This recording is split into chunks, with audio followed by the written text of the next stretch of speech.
Hello guys, তোমরা কেমন আছো? আশা করি ভালো আছো। আমি কীভাবে রাইস রান্না করছি তোমরা ভিডিওটা দেখতে থাকো। জল গরম করতে দিয়ে দিয়েছি। জলের মধ্যে গোটা তেজপাতা, গোটা লং, এলাচ, দারচিনি সব দিয়ে দিলাম।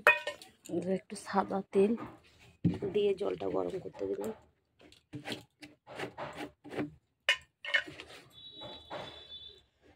তেলটা দিয়ে দিলে চালটা ঝরঝরা ভাতটা হবে। একটু তেল দিয়ে দিলাম, দিয়ে জলটা গরম করতে দিয়ে দিলাম। জলের মধ্যে সামান্য একটু লবণ দিয়ে দিলাম।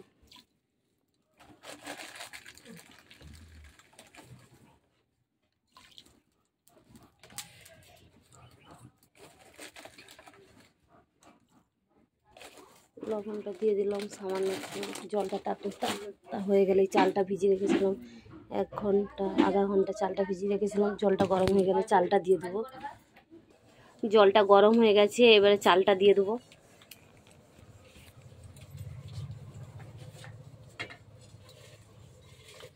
ভিজিয়ে রাখা চালটা দিয়ে দিচ্ছি রাইসে।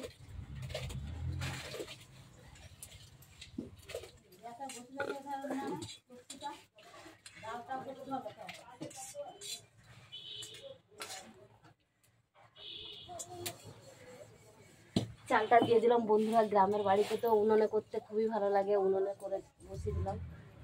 উনুনের মধ্যে হচ্ছে, এবারে আমি এটার দিকে হচ্ছে আর আমি ভাজাগুলো করে নিই। রাইসের সব ভাজাগুলো, মটরশুঁটি, কাজু কিশমিশ আর হচ্ছে গাজর, মটরশুঁটি, এটা হতে হতে আমি ভাজাটা করে নিই। একটু ভালো করে নেড়ে নিই আগে।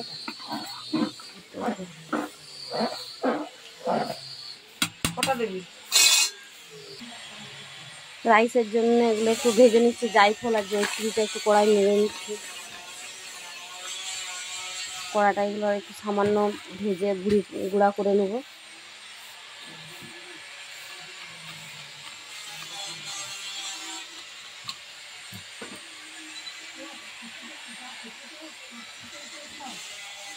রাইসের এই যেগুলো ভাজার জন্য আমি কড়ার মধ্যে সাদা তেল দিয়ে দিলাম।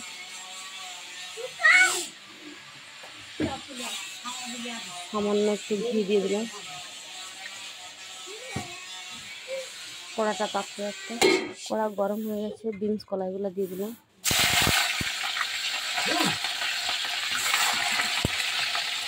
বিনস কলাই গাজরটা দিয়ে দিলাম।